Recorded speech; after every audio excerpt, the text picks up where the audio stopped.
Feeling extra presidential today. Oh, gosh. All right. Painting and painting away. Mm-hmm. All right.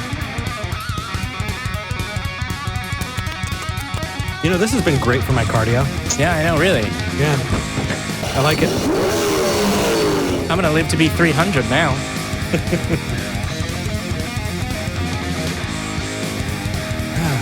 You know, you do drive very, very quickly. Well, I got to get there and take off my pants before the show. Yeah, but what if we crash into the building? I know, right?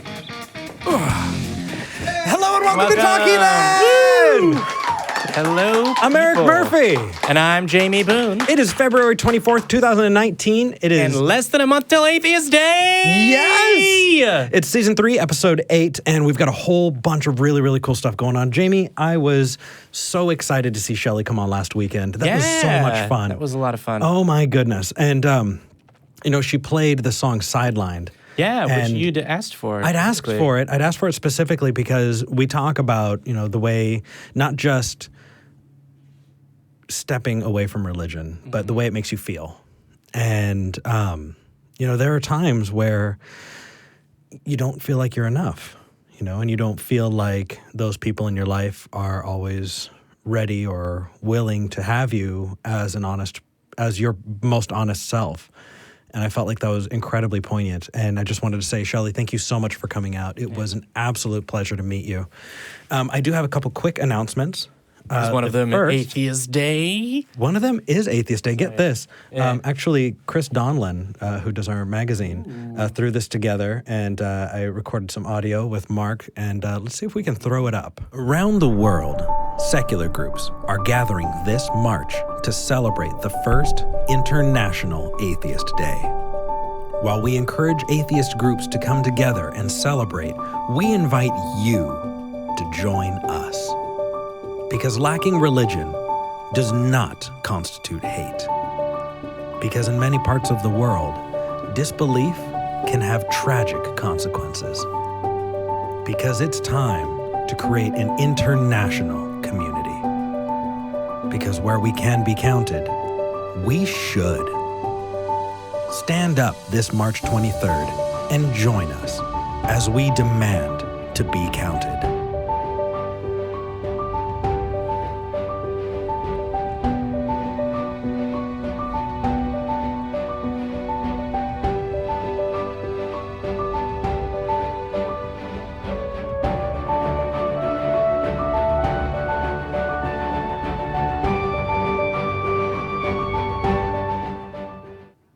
Oh, yeah, right? Yes. Oh, my gosh. Hey, There live it studio is. audience, how's it going? You have a day and will every year for the rest of time. This is so exciting. Yes. I have to give it up to Thomas Bear, who's done so much work on making this happen. Thank you, Thomas. I also want to give a shout out to Jim Majors from Atheist Republic. They're the ones who have been promoting this, pushing this. Jim, the CEO of Atheist Republic, is going to be flying out to Austin and speaking at the Capitol Steps. We're going to be speaking at the Capitol Steps here in Austin, Texas. And we're so freaking excited. We have Seth Andrews confirmed, Aaron Ra confirmed. We have No Illusions. And to be clear, for those of you going, wait, how come I haven't heard of Atheist Day? Oh, that's weird. I've never celebrated it before. This is the first annual. So get in on the ground floor, make the first one the best one that we've had so far. It's going to be fantastic. I'm sorry, I cut you off in the middle of our lengthy list of speakers. No, I love it. Definitely check it out. We are going to be adding more to it, and it's all going to be up on Atheist Republic. I'm not sure if it's up yet, but it will be up soon. Also, it is supposed to be international, and so in Muslim countries where you can't necessarily have a group, they chose the green circle for a reason. The green circle is easy to put up. Wearing something green on that day. You can wear a green hijab, which is one of the things that's happened. Yeah. Because there are believers, in Muslim countries that support people's right to not be murdered for being different. Absolutely. And then after we speak at the Capitol Steps, we're going to be doing our speaker series, and there's just tons and tons of stuff. Stay tuned. We're going to be having more for you as that information becomes available. I also have a couple other quick announcements before we jump into calls. One is that we are going to be doing a live show just like last year at American Atheist Convention on April 19th to the 21st. On the 27th, the next weekend after we get back, I'm going to be paneling at Faithless Forum in Dallas. If you haven't checked out Faithless Forum, it is specifically YouTube atheists who have put on a convention that is amazing when it comes to community. You know, it's showing that we can be kind and helpful and creating something bigger than ourselves. And I absolutely love it. I absolutely adore the people who are putting it on. Yeah, come see some tubers of the YouTube variety. Yeah. No, it is really amazing, and I think it's worth stating that it's not organized by like a large corporation or whatever. There's nothing wrong with conference planning organizations planning conferences, but basically Faithless Forum started because there were a bunch of YouTubers and they said, you know what, why don't we have a convention that's for us? And then they did that and made it happen because they're excellent people that do things and make me feel unaccomplished in my life. So you should go to their event because it is excellent. It is. And also, if you want to see your favorite YouTube atheists, I know tons and tons of people are going to be there. We're right here. Well, not just us. You know, it's a greater community that we're a part of. We're happy to help promote.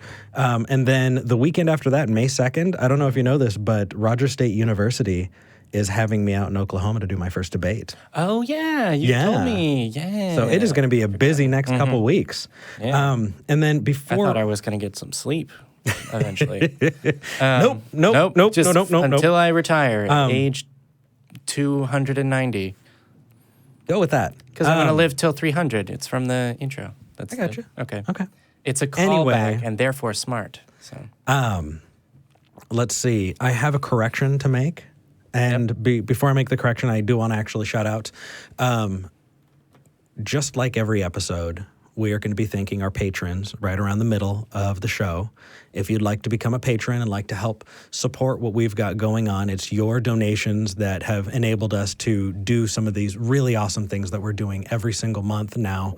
It's unbelievable, and we're really, really excited. And it is $1 and $2 donations that make this kind of stuff doable. So if you'd like what you're seeing, if you want us to be able to do more, please consider becoming a patron. You can go to patreon.com/talkheathen to me. That's patreon.com/talkheathen to me. We're going to be thanking our top 5 patrons on air. I'm actually going to refresh the page. So if you want to be thanked this episode, you can. If you go to patreon.com/talkheathen to me, top 5 patrons. Lastly, I want to apologize to Otangelo. Otangelo was called in, and we had a clip that we put up. And the clip stated that he was saying that humans invented biological, evolution, and the way it was stated, while he was saying that he believed intelligent design was responsible for the complexity found in the cell, he was not saying that humans had created that. And we had kind of put out this, we don't want to misrepresent him. He should be able to represent himself. And we did make that correction. So, Otangelo, we're sorry about that. And we want to make sure that we keep ourselves honest. Jamie, anything else before we move on to calls? Atheist Day! Woo! I'm excited. Right. We have a holiday. Let's make it as unhol as possible. Let's dive into calls. Yes. Nick, in Wisconsin. You're live with Eric and Jamie. How are you doing? Good. How are you doing, guys? Doing all right. Thank you for calling in. What do you want to talk about? Hey, no problem. Well, I kind of talked to Jamie and Shelley last weekend. Just kind of, you invited me to call back and want to kind of finish the conversation we were having. Mm-hmm. We wanted to take you first because you came in at the end of the last time. Okay, so how did your week go? How'd you reading about stuff and? My week went great, honestly. That's good. And the person I talked about is doing a lot better. So glad to hear that. Things are going good. Yeah. So, what I wanted to, talk about is first you asked me if I was interested in learning about skepticism and everything. And I also brought up the point at the end that I said might be a cop-out when I was reading about what St. Augustine said, that he saw that, Genesis 1 and 2, and basically the whole Bible is kind of a logical framework.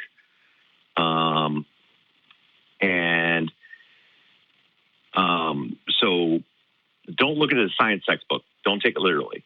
Trust me, I don't. No, neither do I. Okay. Yeah, that's good. I'm just saying, and even though there are, horrible things in there, genocide, everything, the overall story, the overall picture and it has caused harm.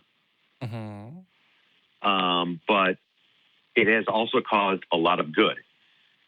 For example, after Rome fell, the reason that we have any history of that at all is because of monks. That's the reason. They were literate. They wrote everything down. Sure, but the existence of literate scholars, I don't think you can exclusively give credit to the story.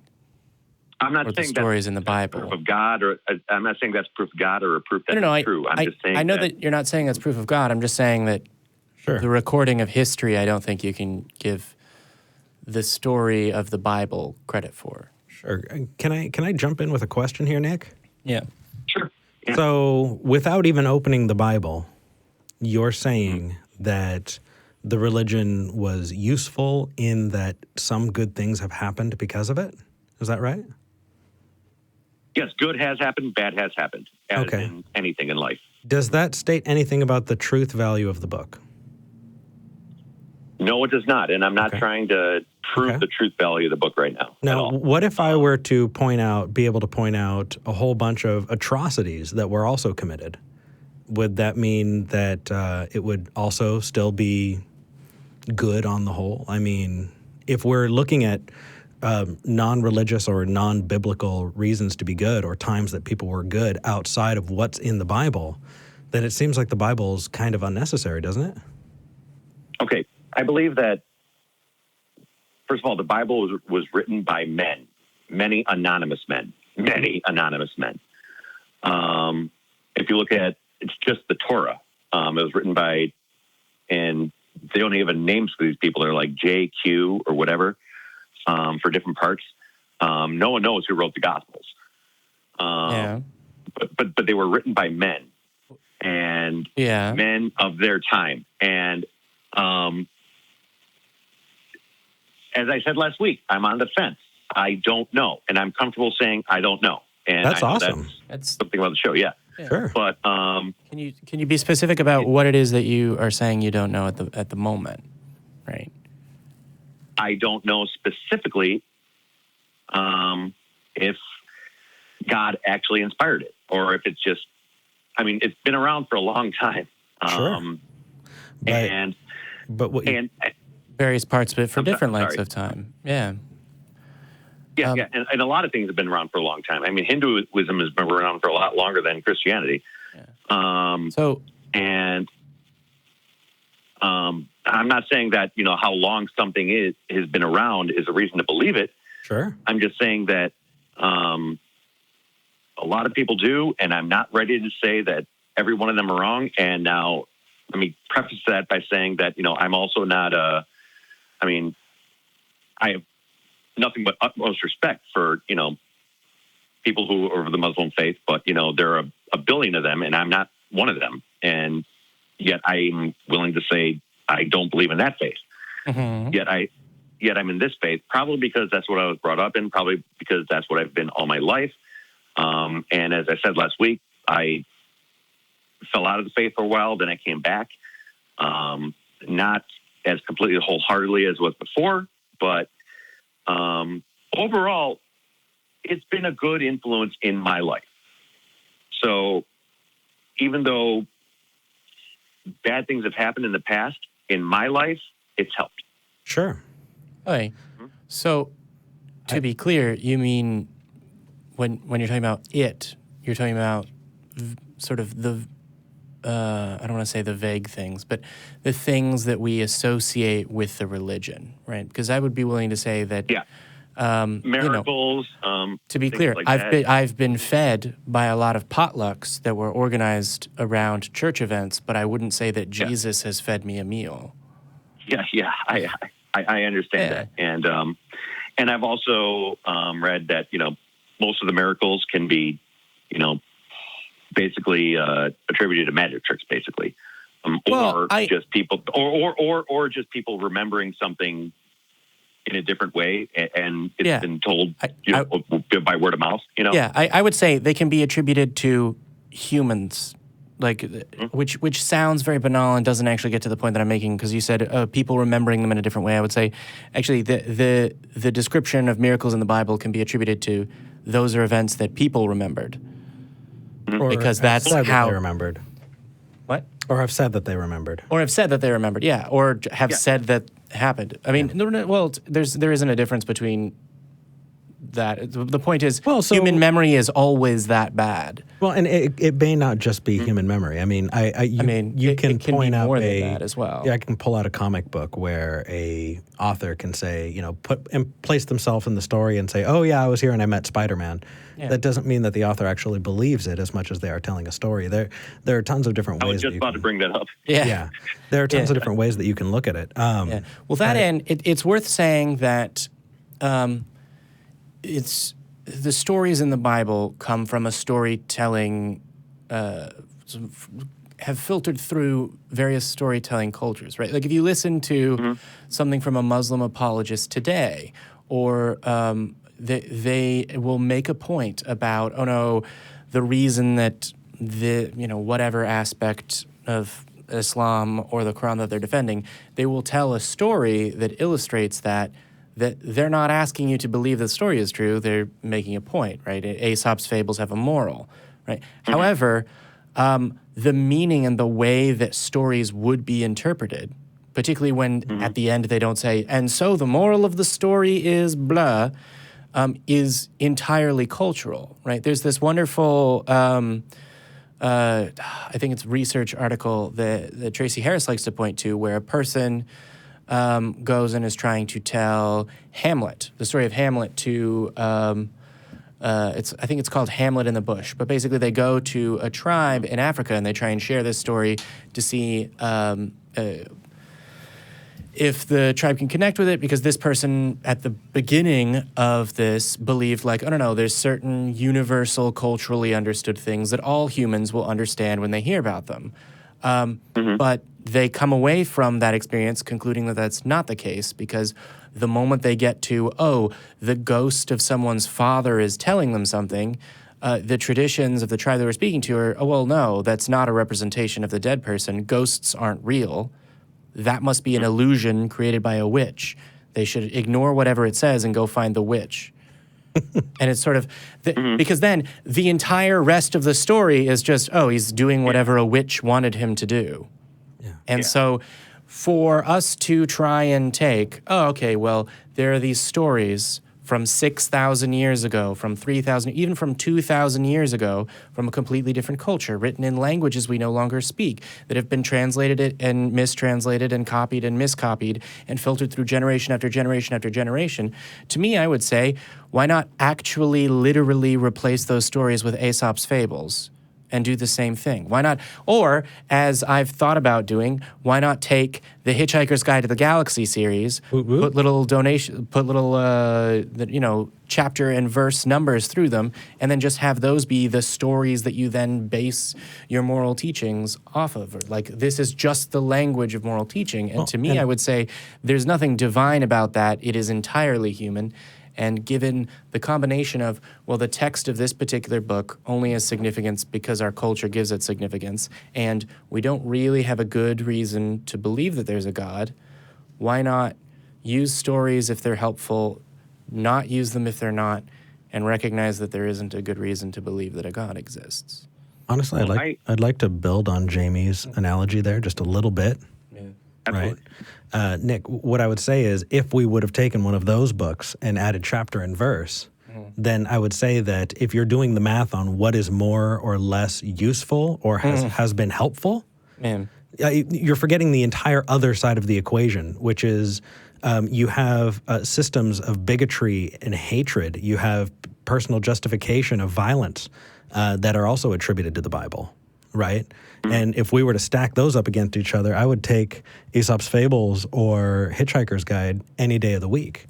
It's funny, you look back, especially, for someone like me who has left religion, and it's like leaving a bad relationship. You eventually start to forget all of the really heinous things that happened.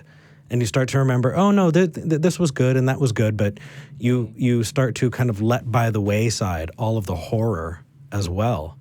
Eric, can I make actually 2 points that kind of relate to what you're saying? Go ahead. First, when I say there are good things in the Bible and there are terrible things in the Bible, but there's both. There's good advice and there's talk about genocide and. Oh, I'm not even talking about what's in the Bible. Okay, right? Your point was outside of the Bible, what people have done, right? Maybe I misunderstood. Oh no! I was talking about what the Bible has made people do based on what it said. You mean what people have done based on reading the Bible? Not to be incredibly pedantic, but the Bible had an effect on people, and people did terrible things more often than not to the Jewish people. But I mean, how many bake sales and scribes, how many commissioned artists does it take to justify child rape or genocide, slaughter? How many people, doing a good thing for another does it take to counteract a holy war? I know this one. How many, Jamie? There is no number that satisfies this equation. Right. Yeah. More than infinite. So the first time, when you started this conversation, you brought up that argument, it really feels like it falls flat. And even if there was never a act of violence that was justified through religion,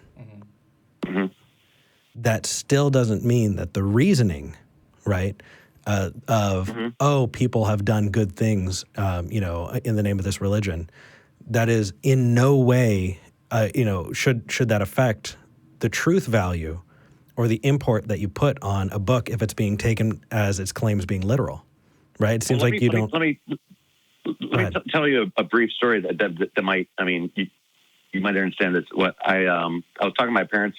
I'm a little personal information. I'm a former Marine. I've been to Iraq 2 times, and before that, well, thank you. I actually read the Quran and I learned about the Muslim faith and everything, just because I was going to be working with these people there and everything. It's a helpful and step. I wanted to know. Yeah, and so I was talking to my parents a little before I left, and I talked about how basically slaughter the children, slaughter the women, slaughter everyone, leave no one alive. And they're like, that's what the Quran is. I said, no, Mom, that's in the Bible. Yeah. And this is, again, this is like, 15 years ago, but this is, what I was realizing then, that, there's always something that you can, and I guess that's why I'm still on the fence, like I said, whether or not there is a God, or if the God that exists is the one that I've always believed in. But I do not take the Bible literally at all. That's good. It was written by men of their time, And like I said last week, I consider myself a skeptic and everything. So yeah. So I guess I misunderstood. What's the argument that you're bringing? What is it that you wanted to? What I wanted to say is that even though the Bible isn't completely literal, as an overall, it's a book full of stories. Sure. Some of which may have historical basics, some of which definitely do not. And there are terrible things written in there. There is good things written in there.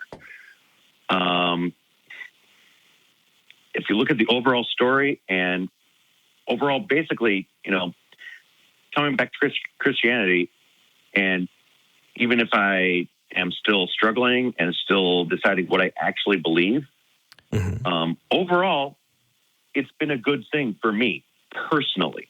Okay. Does that justify wanting it around? I mean, I hate to be that guy, but I can say that as a heterosexual male, it hasn't done as bad for me personally as it has for LGBTQ, plus people and, women who, will live their entire lives being told by the church that they are never going to be more than the property of their husband. I mean, or people of color. It depends on which church. There are plenty of there are plenty of churches, friendly churches. To be very clear, there are plenty of churches that don't read the Bible. That are. I had this discussion recently, actually, with Matt Dillahunty. There are plenty of churches that are wrong because if they're trying to build a faith based on the Bible, I am all in favor of organizations everywhere putting humanity above Christianity. And I am really glad that some churches have decided to do that just in terms of human rights, but they're wrong about what the Bible says. Absolutely. But and I've heard on this show and Atheist Experience as well. I mean, most Christians don't actually know what the Bible says. Yeah. I think that's true of most people. I've read the whole thing front to back. And not as much as Matt has, but I have. If I can interject here, that really does make you the few, the proud, and the brave, I think, for reading the Bible cover to cover. But sorry. Trust me, there was a lot of stuff that I was like, reading all these names. I'm like, can we just move on? Yeah. Who begat who? Is that really where we're going? Have a story arc. No. But and I guess and again, Jamie, like last week, I'm not trying to get off the hook, but I know you have a lot of callers. I don't want to take up your whole show and everything. But if I can make one final point, is that I guess one of the biggest things I have, even though I'm having all these thoughts, and I agree with everything you guys have said, and we've had a good conversation, but just pulling the trigger and actually, saying publicly that, I don't believe in God, that would be a big, big life change. And it's kind of like, I actually... Would it though? Well, so in terms of...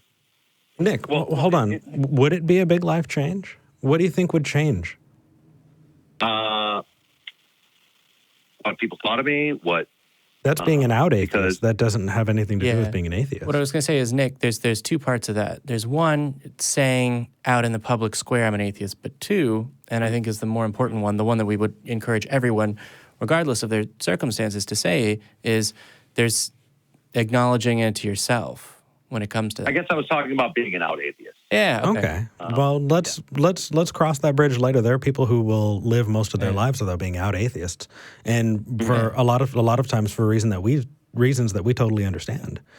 But as far as being an atheist is concerned, it sounds like, I mean, if it's hinging on whether or not the Bible or religion itself has done good things, it sounds like you're already an atheist, man. Yep. I mean, if you're gonna say, that's pretty much where I'm leaning. Yeah. But on the other hand, I'm going to say I don't know. I mean, there's no. Nick, I don't either. I'm not certain. Well, no, Jamie and I aren't certain either. Welcome to the club, brother. Dude, hey. Woo! Yeah. Do I get a trophy or something? Or you come down to the ACA and we'll barbecue a baby and we'll do the whole. Okay. We'll have the whole ceremony. That's what happens. Okay, yeah, now I know. Okay. We put you in touch with George Soros. He puts you on the payroll. It's great. It's great. Yeah, it sounds good. Okay, great. Rob from Long Island is waiting on the line. I hope that his eyes are popping out of his head right now. Oh, don't. Okay. Well, I will put you guys on live and listen so you can, come. So, hey, it was really great talking to you guys. So I appreciate it. Before you go, Nick, I feel like you should continue to think about this and particularly listen back to this call, particularly the ending, and just sort of ask yourself if there's something that you know that, I shouldn't hold these beliefs, or, this is the conclusion that I come to, but there's forces, indoctrination, culture, whatever, that are preventing you from being honest with yourself about it, right? I mentioned Shakespeare earlier, to thy own self be true. Ask yourself whether or not you are satisfied stopping before you're honest with yourself. Because I understand that, and it's not that I don't want to be honest with myself. It's just that, dude, I'm 41 years old, okay? This is a long time. Yeah. So, and this is a very big, like, change in my mind, you know? Sure. And a lot of things have happened in the past, you know, few weeks and everything, and I've been through a lot. So I'm just, you know, maybe it's a lot to process. It's a lot to process, and, you know, I'll work with it, but things are good. So, yeah. Well, and it sounds like you're doing it the right way. I mean, the thing is you're learning how to become a skeptic, and that's important not just when it comes to religion, but in all parts of your life. And when you kind of take that route, eventually, if you do say you're an atheist, I think that you've gotten there for good reasons. I've gotten messages from people who are just like, oh, no, I discovered skepticism, and it's been a week, and now I'm an atheist. They haven't really had the time to integrate skepticism into their life or to really think about what that means. And then I get a call or a message a week later, oh, I'm a Christian again. Or, you know, oh, now I believe in Reiki. And it's like, okay. What do you think the word believe in means? Well, and not just that, but, you know, how are you holding your reasoning? If you're jumping to beliefs so quickly, then, you know, maybe what we really need to be talking about is how carefully you look at those different pieces, because that's really freaking important. But Nick, well, we'll let you go. One really quick thing, really quick before I go. This isn't a big subject, but I actually did join the Reddit group and everything. Oh yeah, and because I saw that one of the comments on one of the videos that I sounded like Darth Dawkins, you know, EF, and I wrote back, hey, okay, first of all, I'm not EF. A, I'm not a dick. B, I didn't talk over them. So, yeah. I don't believe for a minute that you're EF. No. Okay, great. No. Good. No. You're good. Neither should anyone else. You're good. Okay, great. All right, guys. You have a great day. I'm going to listen to the rest of the show. You too. Take care, brother. Thanks. Yep. Like and subscribe. Absolutely. Actually, if anybody hasn't liked and subscribed, please. We just popped over 40,000 subs, and I'd love to see us grow up to 50,000. I didn't say that 50,000. last week. You showed me a thing. Yeah. And I just totally held a sign up to the mirror right there that said during the episode we hit 40,000 subscribers, and I just let that go. Well, I was with Shelly, and she was about to sing, and everything. That's okay. It's okay. I did want to give a quick shout out to Pineapple Pizza Fan, who donated $50 in the live chat. Thank you so much. We absolutely love the donations. We also got a donation from Penn for $10. Says welcome to the club, Nick. And hey, Nick. Pineapple Pizza Fan says keep doing what you're doing. I love your show as well as the Atheist Experience. And we got a bunch of other donations, but they went away. What's the Atheist Experience? I've never heard of that. I got small the chance to see them. Show. But let's move on to Dennis. Yeah. Dennis is in Germany. You're live with Eric and Jamie. How are you doing? Hey, how's it going? Can you hear me? Yeah. Very well. Nice. That's good audio. Yeah. Yeah. Okay. I thought you were first going to pick up Rob in Long Island, something like that. So I'm a little bit out of guard. But so basically, I've heard an atheist recently debate EF and this atheist called Destiny. He's a YouTuber. Oh yeah, I saw the subreddit. Yeah, he said a few things about his own epistemology that I found quite interesting, and those are that one basically has to make presuppositions about one's epistemology, such as causality exists, rationality makes sense, my brain can make something like a logical statement. And first of all, do you guys agree with this? Like, is this necessary? And basically, it's not possible to explore these things themselves. You have to presuppose them. Do you guys agree? I actually agree that we do have a few presuppositions. And the first thing that I would say is the laws of logic, right? And that's because you can't use the laws of logic to prove the laws of logic. It's a really funny issue.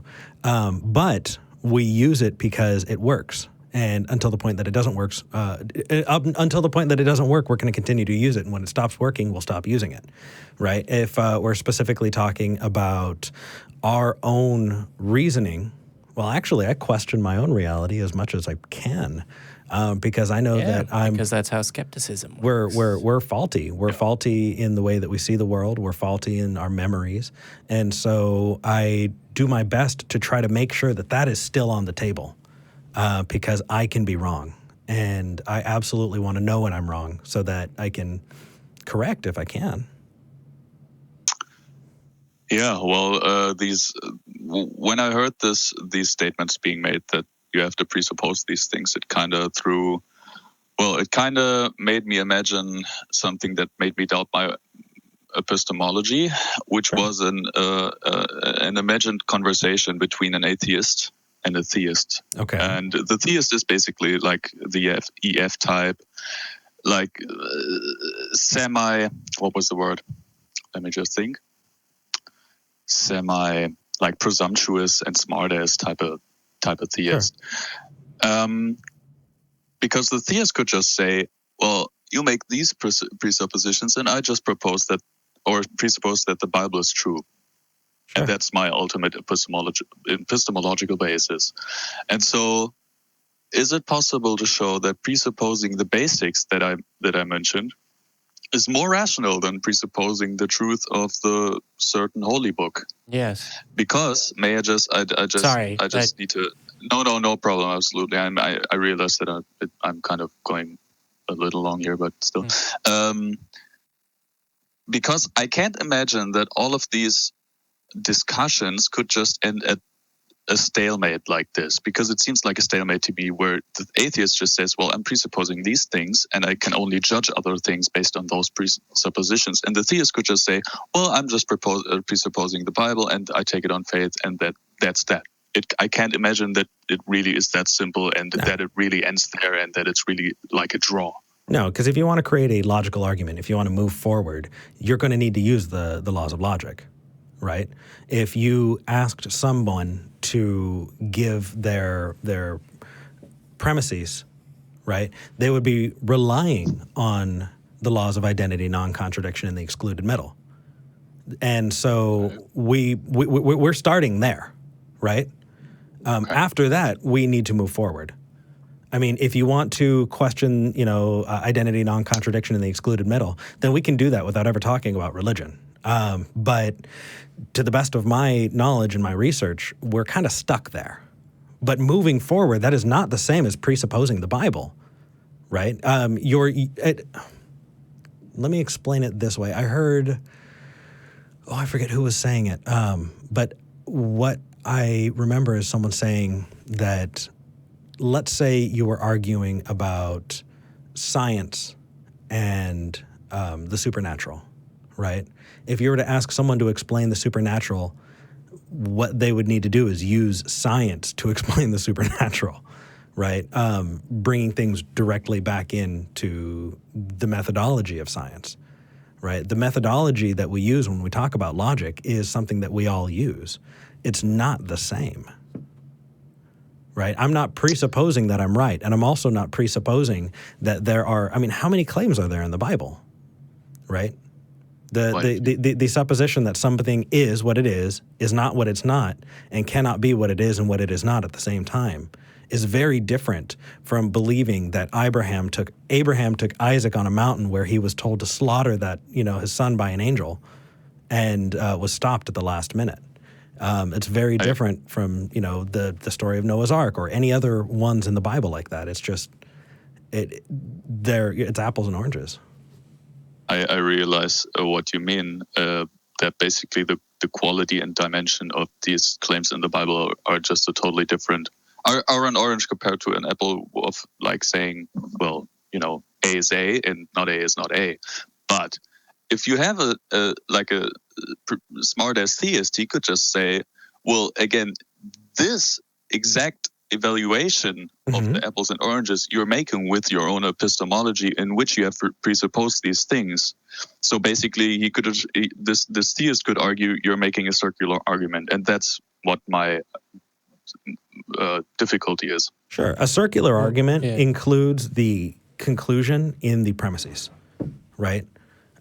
So am I making a circular argument about religion when I am not bringing up anything about religion in the premises? I don't think so, right? I mean, I'm not going to, say we're not using the laws of logic. I'm not going to try and deny that fact. Yeah. But when it comes to that, the other person that I'm talking to, if they are using logic, are going to be using the laws of logic as well. I don't understand how those can be conflated. Yeah, maybe that's the problem with the fact that it's an imaginary debate. But I mean, no. Actually, I think that there's honesty to it because I have seen it. Yeah, it's happened before. It's happened before, and that's the difference between an honest and dishonest interlocutor. Yeah.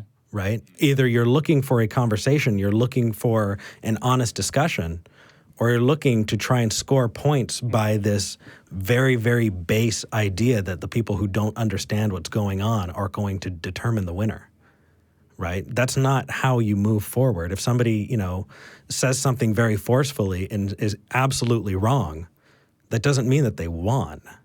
It just doesn't. So maybe when it comes to people like that who are behaving dishonestly, we should decide whether or not we're going to continue those conversations. We had EF on because we saw value in people being able to see, dishonest conversation. Right? Somebody whose goal is not the same as ours when it comes to determining the truth value of things around you. When you're talking to people who only want to hear their own voice and are never listening but waiting their turn, right? Those people exist. And if people are watching our show to see what those conversations look like, it's better that we have them than people who aren't ready or don't understand or don't know what that's like. Yeah. Right? Let them see it. The difference with EF, though, is he's not calling back on the show, right, Jamie? I mean, he can try. We're not going to... Well, for a variety of reasons, I think you've seen the last of EF on the show. Namely, when you encourage people to troll and call you don't in get to and call use in. really poor language. What I will say is you're done. The objection from a presuppositionalist apologist to Eric's the argument you said where you're like, oh, but if a Christian was responding to this, they might say, but that's a circular argument. They wouldn't. They would say it's a baseless argument because presuppositional Christian apologetics is all, oh, the basis of all your arguments is the laws of logic, but you don't have a presupposition that supports that. I do, therefore my worldview is better, right? So instead of starting with logic and going forward, they say, well, you have to start with something before logic. We don't have anything to put there. That's why I put God there. I win. It's kind of like Stewart from Saturday Night Live. Look what I can do, and it just it doesn't. I don't see. It's like a combination of that and the dad from the High School Musical episode of South Park, where he's just like, "I'm gonna slap you." No, it's like, look what I can do, slappity slap slap slap, and that's what they think an argument is. Okie doke. Yeah, so to be clear, their argument is sort of, we should presuppose another thing. It's just sort of interesting that particular line of Christian apologetics, I'm putting that in quotes because I don't want to insult all of the other Christian apologists. Oh my gosh, I was wrong. It's Mad TV. Holy crap. I am so sorry. Oh yeah, you said the live SNL. Chat has corrected me. Wow, I was wrong. I did not catch that at all. Jamie, sorry. Okay. I apologize for not catching that to the audience. Yeah, that's Mad TV. Wow, that distracted me. Sorry, immensely. bro. Yeah, no, you're fine. Just get your sketch copies right, I guess. That's fine. Dennis, hopefully this helped. Yeah, hopefully it helped somewhat. Yeah, but hopefully. But here, I think I'll also make a thread on the subreddit. What's it called? r/talkheathen. Yes. Yeah. Reddit.com/r/talkheathen.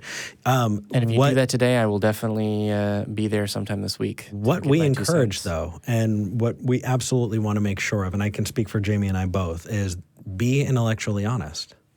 Right? The last thing you want to do is stand and go, oh, no, I can absolutely prove the laws of logic. No, you can't. Standing up and being honest, even when it's uncomfortable, even when you're standing on an I don't know, that is far preferable to trying to lie and say that you do. Yeah. I'm about to make an assumption. Ready? Okay. I think that any theist who would try to argue like this would actually know about the laws of logic and accepts them himself and just doesn't want to go there. I don't think there would be any theist who would be so deep into the topic of epistemology who wouldn't that's the know thing about these things. That's the thing is they're not denying that the laws of logic are true. They're stating that we intellectually do not have something that supports them, which is true. And they're saying that is a problem, which is not true. And they're saying that problem is solved by presupposing the Bible / God, which is not even wrong. Yeah. So, I mean, it's... They've gone 3 steps extra, and they're all stumbles. You can make, reasoned judgments based off of the evidence at hand. I could stand at the edge of a cliff, and I don't need to see somebody else jump off a cliff to decide not to jump off myself, right? So because of that, I can't say, well, if I jump off this cliff, I know I'm going to die. And they say, oh, well, what's your reasoning? You haven't seen it. Well, that we can do the best. Yeah, you haven't tried it out yourself. Yeah. So how can you possibly know? Exactly. Yeah. And if it boils down to that, the argument was never an argument in the first place. It was just an exercise in futility. But yeah, I do think that if anyone from either side were to try to argue at a level like this, it would be only cheap jabs at the other person. It wouldn't be really honest. It would be kind of pathetic in saying, well, see, but this is how I could do it, and I could just take it on faith. But anyway, I'll probably just also make a Reddit to have like some written out opinions on this, because maybe it's even more complicated than what we've covered. Definitely. I don't know. Yeah. No, it absolutely is, and it's something that I've seen a lot of really, really good discussions on, so I think that is a great format to do that. Dennis, thank you so much for calling. Yeah. Thank you, guys. Have a good show and a great week. Will do. See you on Reddit. I think it's time to thank those patrons. What do you think, Jamie? Wow, I think time flies by when you're doing a show. All right. Are you ready? We want to thank our number 1 patron, Neil. Neil, thank you so much. Next, we want to thank Nando Gonzalez. Nando, you've been around and one of our top patrons for a long time. Thank you so much. Austin Ploshnik, thank you so much for being a donor. Lynette Ann Cross, again, thank you. And Joe Roll. Joe Roll, thank you so much. Those are our top 5 patrons. Thank you so much. If you would like to become a patron, you can go to patreon.com/talkheathen-to-me. That's patreon.com/talkheathen-to-me. It's your donations that enable us not only to do this and keep the lights on, but help support other shows and do amazing things like we've got on Atheist Day coming up. So Atheist Day, love it. March 23rd. What I will say is, if you donate to the show, Eric will definitely pronounce your name correctly, which he just did, because last week I mispronounced Alex's last name. Or at least I'm pretty sure I did. I haven't rewatched that specific portion of last show. Are you ready, Jamie? Let's do it. Rob in Long Island. It's been a while since we talked. How are you doing, sir? Good. How you doing, Mr. Boone, Mr. Murphy? Hello. Marvelously. Sorry for that little, I think it was a playful statement from Eric earlier, but... Was I wrong, though? I didn't hear it. Oh, okay, never mind. He made some comment like, wow, maybe this is blowing Rob's mind, or something like that. Because he was saying something. I understand. You have ringers. It's an old term. It's for people who are, let's say, are very educated and are in high levels of position that call your show. You have no bio on EF, and you really don't know what he's written, where he's studied, what he does for a living. A lot of your callers, you don't have much information at all. Having studied philosophy myself and know the interior of the philosophical debate with Socrates and other greats, I understand the context. And I felt, he was slamming you. But EF? pays attention. He pays attention to the show. He's also listened to you slam people of, let's say, not as knowledgeable in the language of sociology. So pretty much he was giving you a taste of your own medicine. I think was this on an episode that I was on? Just to be clear, Rob, when you're saying slamming, you mean you're referring to like the I think aggressive is a strong word, but the aggressive way of speaking. Do you think that makes you more correct when you yell at somebody and accuse them of being rude? I don't think he was addressing whether or not he was arguing better, right? Where did Socrates say that yelling and name calling is a good idea? Maybe I missed that one. I didn't hear I didn't hear him call you a name. I just. Oh, really? So yeah, I did. Here, let me jump in here because I think there might have been a miscommunication. So, Rob, just to clarify, when you're saying you've seen EF slam us and you've seen us slam other people, can you clarify just a little bit by what you mean by slam? Because it have multiple definitions in this context, as well as one which is sexual. No, take sex out of it. I often intellectually. Do. Okay. Intellectually, if somebody's speaking on let's say a common dialect, and make an inference to something, and then you use a term that you would think that they are not aware of or what it means, and you use it to confuse them, then you're intellectually slamming them. Oh, got it. Okay. So you think that if you can use big words to confuse somebody, you're intellectually slamming them? I think that's... if one person sees another person bullying another person, then he took sides. I felt, when I was listening and I heard his reactions and how he was talking, I felt he'd been paying attention to the show, and he just, did what he felt...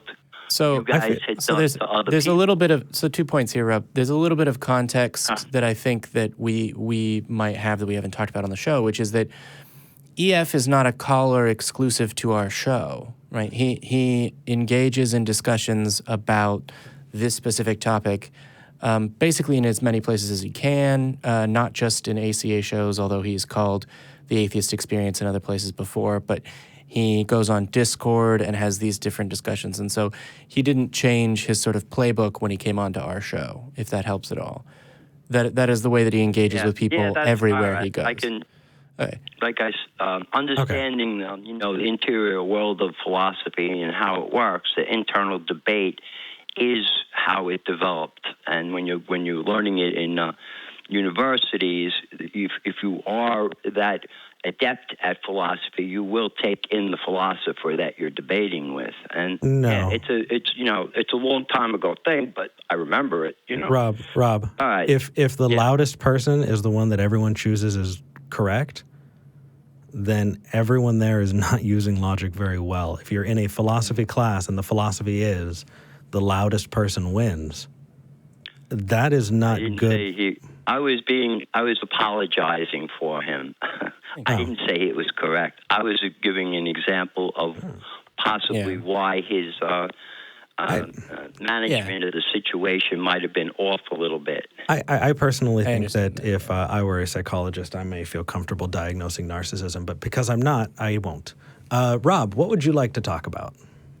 Well, as you know, I'm the theist that spreads the good news of the kingdom of heaven on earth, kingdom come. I ask all listeners that an important part of Rob, you're talking to Jamie and I. Can you please phrase your questions to the host? Okay, well, you guys don't believe in the miracles. I got to make a... No, because you actually have to show that any of those miracles happen, silly. Well, yeah, that's a problem, isn't it? It is. All right, we'll start. All right, I'll go into what we're going for. Let's see. The Holy Bible is proof of critical thinking. How so? Counterpoint, atheism is a false philosophy with unsupported scientific analysis. You just said two things. Which one do you want to talk about? Okay, First. we'll start with the Bible. Let's start with the Bible. Okay. That's fine. So you said that the Bible is proof of critical thinking. Yes. Can you elaborate on what you mean by that? Yeah. Okay, I referred to our old tapes, our old discussions, and the last one we had was with a woman on the show, and I explained because the previous show before that, the punishment for certain crimes in the Old Testament, I explained weren't punished. The punishment was worth the crimes, but what the symbolism was that it was actually a label that these things went against our genetic predisposition, our genetic makeup. And most of them were sexuality crimes, but you can expand on that. You can bring it into the... Hold on. Are you morally justifying the abuse that the church has made towards homosexuals? No, I'm not. Okay, then please elaborate in that direction, because you just said something incredibly offensive. First of all, I'm going to state that the word moral is only mentioned once in the entire Bible. I'm not talking to the Bible. I'm talking to Rob in Long Island. Well, I'm trying to explain that all the things in the Bible that are prohibitive, that are said not to be done, is part of our genetic disposition. Really? Are we genetically disposed to commit genocide? You always bring that up, and the only thing I can say is, like I've always had, at that time in that region, it was self-defense. No, it's not self-defense when you go into someone else's country and slaughter them. That is not self-defense. That's war. Yes, war. It is. It is war. And when you kill all the people, you've ended that war with genocide. Yeah, if you completely kill an entire people, as Jamie said, that is definitionally genocide. And I don't know why it's so bad when I keep bringing that up. It's like asking somebody about the Holocaust. Yeah. Oh my gosh, are you done talking about Really? Yeah, we're not done talking about it. We're never going to be done talking about it. Right? It's fucking terrible. The Holocaust was genocide. Yes. I agree. Oh, look at that. We agree. Yeah, high five. Yes. High five to you as well, Rob. Bam. Good job. Okay. That was not sarcasm. But we're talking about attempted a different genocide scenario. We're talking about a different group of tribes that were run by heathenistic leaders that would not allow even each tribe to exist. How do you know this, Rob? War in the Middle of East. How do you know this? It is written. No, it's not. I read the Bible. Yes, Point out the verse. Point out the verse that tells me. History. No, it's not written in history. There are so many things that are not in the Bible about history, and there are so many things in the Bible that cannot be historically proven or shown to have actually happened. And there's things in the Bible that have historically been shown to be Egypt false. describes slavery. The Romans described slavery. We're not talking about slavery. We're talking about genocide, Rob. Just to be very clear, that there have been wars in the region called the Middle East, and that at the present moment they happen all the time, blah, blah, blah. Sure, I'm there with you. Are you saying that there's a historical record that describes constant war between the Canaanites and the Amalekites and the ancient Hebrews? Yes. Okay. There's tons of it. Where can I find that? Then you have to go on to the interior of each civilization. How do you know about the interior of those civilizations? Rob, I can point to you a small town, and I can justify to you how not everyone in that town believes all of the same things. Right? We're talking about slaughtering not just every, combat, aged male. We're talking about slaughtering the wives, the children, every beast of the field. Mm-hmm. Rob, what did the cows do? Not a clue. Were they heathenistic? We're gonna have to stay. Were they oppressing the other cows and the other tribes? Not a clue. I agree. In a couple of weeks, why they killed the cows, I don't know. That's wonderful. I love it. But we have to stick to the topic here. What is our genetic makeup, and how does it tie to the laws that were handed down to Moses? We are talking about the laws of Moses, and I believe that you've said that they relate to our genetic makeup. So I actually have a question about that, because that is not something contained within the Jewish tradition or the Christian tradition or the even references from imams in the Islamic tradition. I don't see any scholars anywhere talking about how laws, the messianic law, relates specifically to genetics. So I'm wondering why it is that we're departing from these were laws, if you believe that they were prescribed by God, or either, they, at very least, someone was saying at the time that they were, instructions from a God on the way that people should behave. Why are we departing from that and going to the field of genetics? Because it is in the 21st century that atheism is actually using science to depart on the grounds that morality of the Bible was not coherent and would have been naturally occurred. Rob, ask me if I take that position. Do you? No, I departed from the Bible because I did not have sufficient evidence to prove that the religion was true or that God existed, specific to the church that I went to. Right? And so me leaving because I didn't think that the God that I learned about in church was true, right? I didn't appeal to, genetics to get there. I didn't have to study genetics to make a position about atheism or theism in general. So please, how did you get there? How did I get there?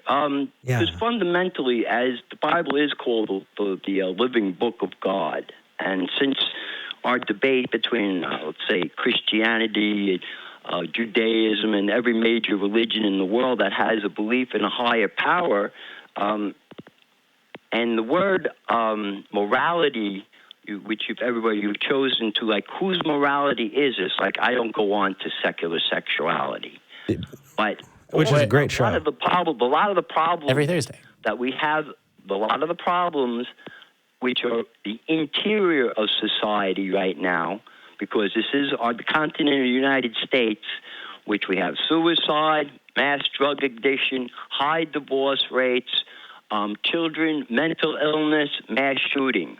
Rob, wait, hold on. What we're saying is now that the attention is that your group is brought on, that these are the morality that the Bible prescribes for survival. Okay, hold on. We're stopping for just a second, Rob. So even before we address the meat of that, just very quickly. You didn't answer my question. But even before we get to that, you were listing problems that society has, and in that list was children. Was there supposed to be an adjective next to that? Never mind. Let's put a pin in that really quick. It's not substantial. To answer this question. You had said all atheists believe blank. Yeah. I just told you why I am an atheist, how I became an atheist, and it did not involve blank. So I'm asking you to revisit your statement. Okay. From my understanding is, for some reason, you have a depression going on in your life. And I don't mean to call you out personally, but... No, I have clinical depression. I've talked about it. Absolutely. Now, from the take of leaving your religion... Oh, do this. If you felt some kind of freedom in secular sexuality, you've already brought on your depression. You've caused your own problem. Rob? Yes. Mm-hmm. So I'm going to come from a very empathetic place, right? That would be good. So here's me coming from an empathetic place. Mm-hmm. Okay. I had depression as a Christian and a Bible-believing Christian. One who read the Bible, one who believed it much more than you do. How do I know that? Because you have talked about things that are extra-biblical, that are not supported. And so I can tell you that I believed it much more directly than you. And I will tell you that my clinical diagnosis has nothing to do with how I felt when I left religion. In fact, when it comes to that, the shame, the absolute shame from fucked up ideas like what you just said, when I left religion, I was free, Rob. I was free. And so to say that leaving religion is what caused it, it's the other way around, man. When you leave a system that systematically oppresses everyone but one tiny group, right? Why would you think that causes depression? And secular sexuality, dude, you're talking to the wrong end of the table, man. I'm hetero. The gay one's on the other side of the table. For a second, I thought you were going to say, I haven't had sex in a year. And I was like, okay. Are you abstinent or are you a self-pleasurer? Can I put it that way on the table? Ooh. Oh, wow. Oh, so hold on. Are you? Do you think that me touching myself makes me depressed? Yes, it does. Oh, Rob, that's the problem. Dude, go jack off. It feels so much better. That's the problem. Now we come. I didn't want to go right into it, but yeah, you've got a problem. Like and subscribe. Absolutely. You're damaging your physiology. You are separating yourself from woman, and if you want to go into evolution, our man and woman would never survive. What you're talking about up until 100 years ago was looked down on. Any guy, if you walked up to a kid on the street and told him what they did 100 years ago, said, why would you do that? Wouldn't you rather sleep with a woman? Now, Yeah. I knew it. It was like it came out of the sky and told me. Okay. Rob. There's not a... What you did is you gave yourself a psychological disability through a physiology, and then you thought it was an immoral thing because Hamish, you were I love this. Christian. I love Yes, it. you gave yourself your own depression from self-abuse, they call it, jerking off. Oh, Rob, you have given me a gift. You have given me a gift. It's beautiful. It's beautiful. You sad little man. Oh my goodness. Man. If you are preventing yourself from looking and trying to be sexually fulfilled, that is just, oh my gosh. Dude, I really hope that you can work your way out of this, because that's, oh my goodness, that's rough. That has already been proved. I mean, you don't understand. You have gone outside the bounds of physiology. Really? Hold on a second. I've got two hands and a working dick. Does that mean that I'm outside of the bounds of physiology to be able to use those things? To take pills. You'd rather accept the fact that that what you're doing isn't psychologically or physiology going against human nature. Okay, let's hold on. Let's explore this. Let's explore this, right? You buy a car, right? Do you own a car? Have you ever owned a car, Rob? Go on, please. Yeah. Yes. Okay. For example, yes. Sure. For example, Rob, you own a car. You bought your car from the lot, and it seemed to work great, didn't it? Now it's been a couple of years, and it's got a ticking in the hood. You know, something's going on, right? Mm-hmm. If you said, I'm going to bring that car to a mechanic, and I said, how dare you? Right? That is against the way you bought it from the Toyota dealership or the Honda dealership or whatever car dealership you bought it from, because it's supposed to work exactly that way. You're not supposed to do maintenance on yourself. What if you got the flu, Rob? What if you got sick, you wanted to go to the doctor, you needed to go to the hospital, right? You needed to maintain yourself and take better care of yourself. And I said, no. It is absolutely against what is supposed to be happening with your body. You're not supposed to maintain, take care, or better yourself. No. That just doesn't work. Can I say that about going to the gym? Maybe, you know, how dare I actually get in better shape, because that's just kind of against my physiology. The term that has been given for what masturbation causes is complex anxiety syndrome. Did you wait your turn to talk, or did you hear anything that I just said, Rob? You often, no, irrational answers. Your car, we're not cars. Cars don't reproduce. You don't have to park a car next to another car to make it happy. Being sick, having the flu. Rob, I think. Statements. So yes. So allow me to tie these two things together, Rob, really quickly for you. So at one point in the response, immediately before what Eric was saying, you said, "Oh, you're doing this. You would rather take a pill, etc." I think what Eric was responding to was the idea that a person would say, "Oh, well, you shouldn't see a psychologist, or, oh, you shouldn't see a psychiatrist, or, oh, you shouldn't treat mental illness.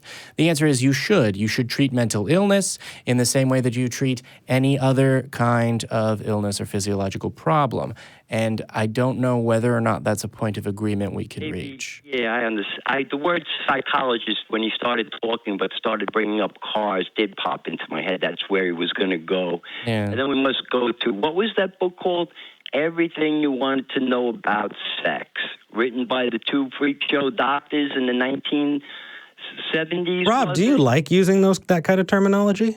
Does that make you feel better when you call people things like that? My peers get upset with the way I talk, of course. Okay. But that's why. But there's a reason I talk this way, because it's a down-to-earth language. No, it's not down to earth. It's bigoted. Do you like being bigoted? Do you like when people think you're bigoted? But actually, no. Let's actually zoom back just a little bit, Rob. Story. Listen, I know their story. You got to understand. First of all, the wife. Oh God. Mrs. Johnson. After the divorce, she wrote in her memoirs, her and her husband didn't have a love life. Rob, second of all, holy shit, dude. Are you basing all of your knowledge of psychology based on one book? No, plenty of psychology out there, but psychology is actually under a lot of attack right now. From dipshits like you. Listen, honestly, no. The truth will out. The DSM will continue to get better because we use a methodology to try to understand the world better. It's not the DSM-1, it's the DSM-5, because we've gone through 5 iterations the better we know about the world. But I absolutely love that people like you are going to continue to push scientists, right, are going to continue to push psychologists to understand the human mind better. Psychology. There's no science proven. There's no proven science behind psychology. And that's when I say the phrase "proven science" kind of demonstrates that you're at the very least not using clinical language or the language that would appear in any. Honestly, I'd say open a book, but I think he opened a book, and maybe you should open another. What is if you go into what is narcissism? Narcissism. Basically, you talk about my language. Narcissism is just basically talking behind somebody's back, picking up all the worst details of them and exploiting them. Psychology is not, it's a one-sided system where a person who has a problem in life is given the experience of putting themselves above other people in an unnatural way. If you want to return to masturbation, let me just down to return to masturbation. Your own physiology. Let me just clarify very quickly. When you're saying psychology is the process of one person who has a problem in life putting themselves unnaturally above others, are you talking about the patient or the clinician? The patient. I'm talking about the process that psychologists use to have a patient overcome. And we're not talking about trauma. Trauma is a different story. People that were abused as children and that. We're talking about people with a little bit of inferiority complex. Oh, man. We're talking to Freud. About being able to talk up. Listen, I've met Rob, enough to know. You have obviously not met enough to know very much, bud. But I really want you to know. Honestly, at this point, I think you're a joke. I think you're an honest joke, Rob. I think you honestly mean it. Hold on a second. I think you honestly mean what you're saying. And I'm actually happy that you've called in. Hold on, Rob. I think you've honestly called in to say what Andy's on hold. Rob, I think that you honestly believe what you're saying. And I'm glad you called in. Because I've talked to atheists who still feel weird or funky about psychology. And it's actually really important. And this is a holdover from a different kind of thinking. I'd love for people to take a look at this, get a really good look, and ask yourself, how come you haven't gone to take care of yourself? That's really important, Rob, and I'm really glad you brought it up. And I'm really glad that people like you exist to be able to be a good counterpoint to that very, very relevant, important fact. You're back on. Go ahead. Excuse me? Hi. Hey, Rob, you there? Yeah, I'm here. Okay, Hey. sorry for a second. It doesn't bother me. I'm glad to hear that. It does sound bullyish, but when you see, I'm talking to him in empathy also. if he's telling me he goes home and crawls under his covers, if he can't stand the sight of life sometimes, I'm talking to him with empathy, and that's the only reason I call this show. Rob, that's It's not very, pulling very people sweet. around. No. Yeah. And I honestly think that you It's believe not. it. I know.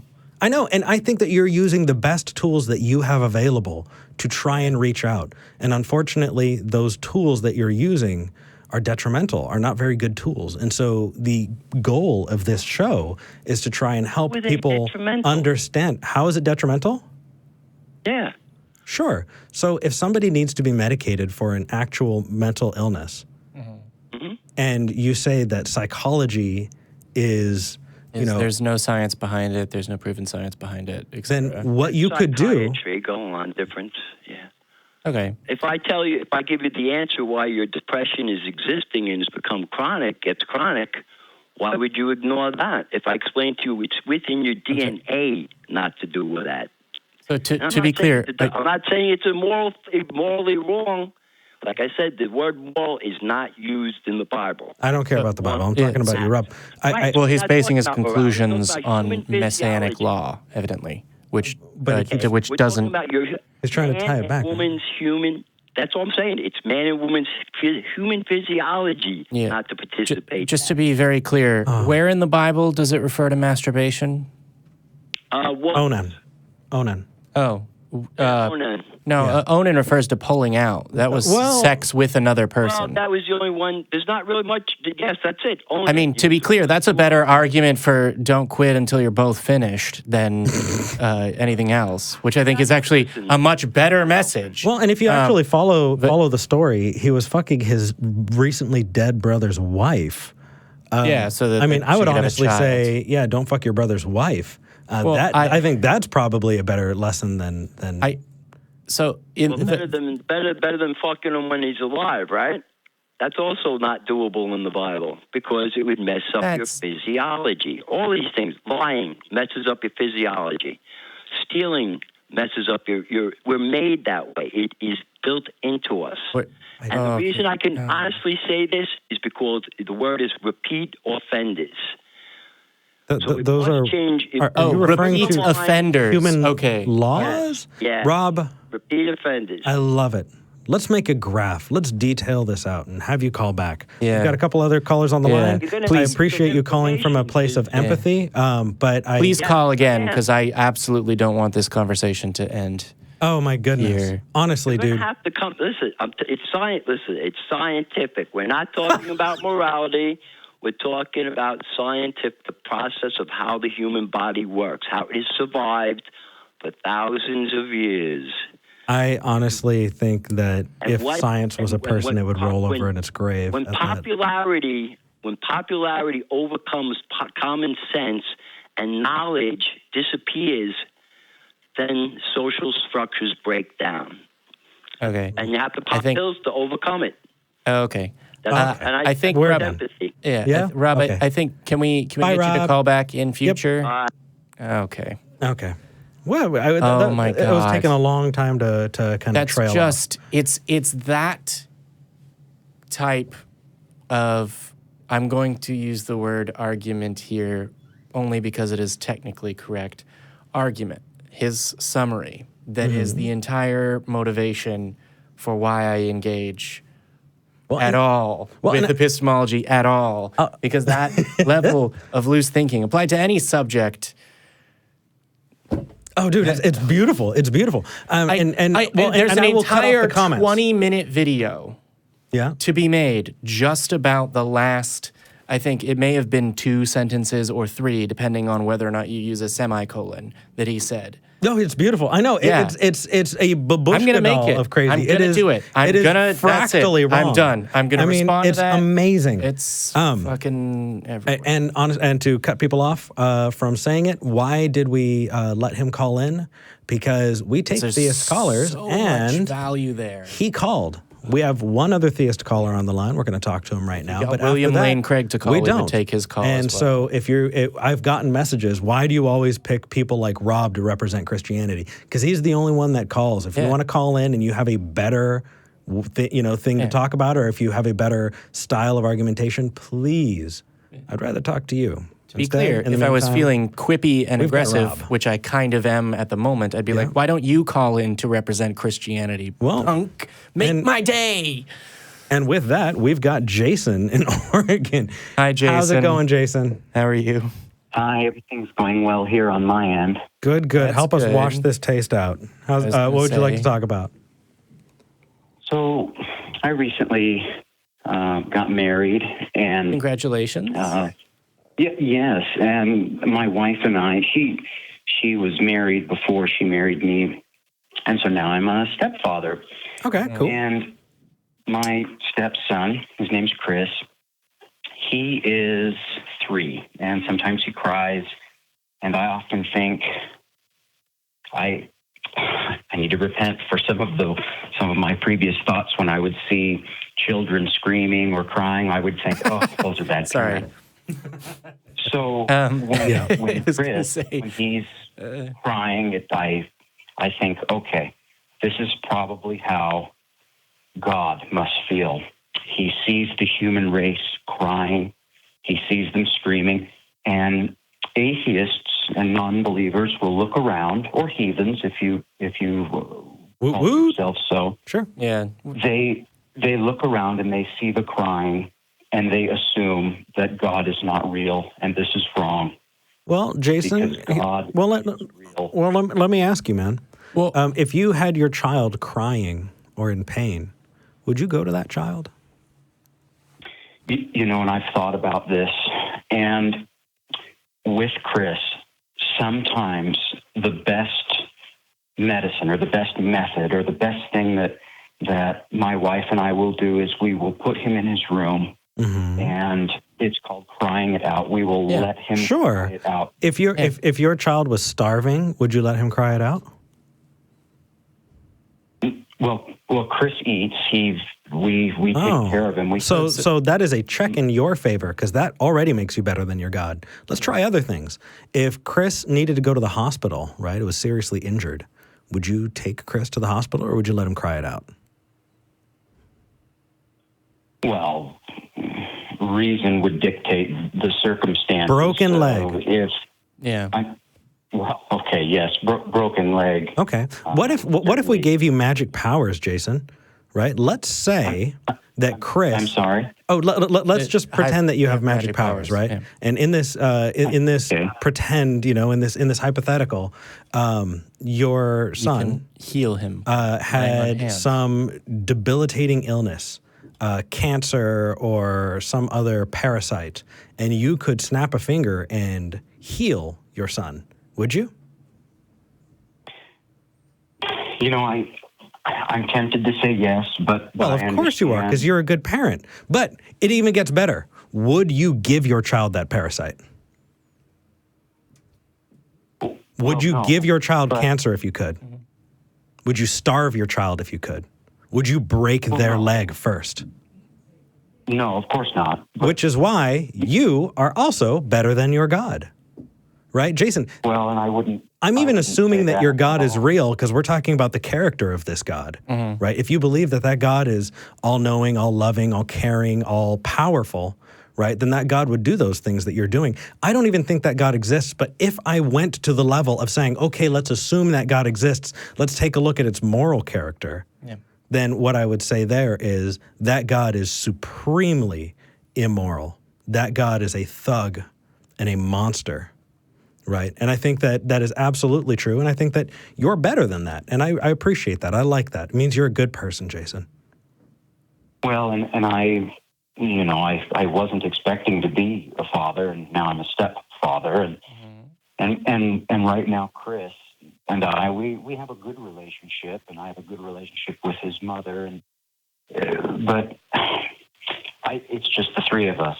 And my wife and I are thinking about having a second. God, let's be honest. There are over 7 billion people on this planet. If God were just solving the problem, Jason, then where would be the test? Well, I can tell you where, but hold on. The test would not be relevant. Which is more important? That human beings are tested, and some of them get raped as children, or that human beings are not tested, or murdered, or die at age 2 from cancer or illness or malnutrition, or that doesn't happen and, oh, we missed out on a test. What is it that God can't know in his omniscience without testing human beings by putting them through suffering? And as you answer, that's a good question. Jason, I agree. Jason, you're going in and out. It sounds like you might be moving your mouth away from the microphone. Okay, I'm sorry. I'm just sitting here in my den. Oh, That's you're okay. fine. No, the audio was going in and out, and it was hard to hear. Okay, sorry. I jumped in there a little bit aggressively, and I don't want you to feel like I'm mad at you. I just wanted to get the point out, which is I don't sense that you're mad at all. Oh, good. That's good. But there are 7 billion people on this planet. I think if God were to go around, writing every turtle, if he were going around fixing our problems, then I don't think we collectively would learn much of anything. Well, actually, let's test that, Jason. I love going back to heaven and talking about heaven for this example. Do you think that there's free will in heaven? Do you think you can make any choices in heaven?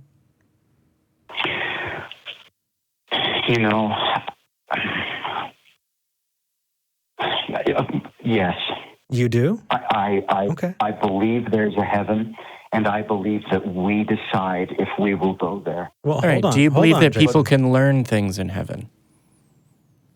Well, that's even not necessary. Well, no, in the same way that you are saying that people can learn things on Earth. Well, I'm hoping to meet my grandparents and my great-grandparents who have died, who are there now, and I will learn from them. Okay, so perfect. I do think there's... Perfect. So Jason, we've gotten to the idea that you believe that there's a heaven, that in that heaven is the people that you love, that have died, that you get to see again, and that you have that free will and ability to make choices, right? Is there suffering in heaven? And I would like to learn from Mark Twain. I believe that Mark Twain is at the feet of Jesus now, and I want to learn from Mark Twain as well. Sure, man. There are a whole lot of awesome things that you can put in heaven as an idea. That seems really nice. But Jason, so is there suffering in heaven? Broken bones, parasites. Been to heaven. But I'm just taking what you think of it, right? Is there, extreme pain and suffering and all that? No. Are there hurricanes in heaven? I have a testimony that heaven is a time. Well, it's maybe not a time, but a realm. I guess might be a better word. But that's fine. It is a realm of peace and love and understanding and wonderful learning. I hope to learn. Wonderful, Jason. So we've established. Hold on. We've established that there's free will, that choices are made, that you can learn, and that there's no suffering in heaven, right? No suffering. Okay. So no hurricanes, no. So how come? No. So why would God ever subject the human race to suffering? For example, mass disease and hurricanes. Right, because you just gave us what you believe is God being able to create a place where people can make choices and learn and choose to do all of those things without suffering.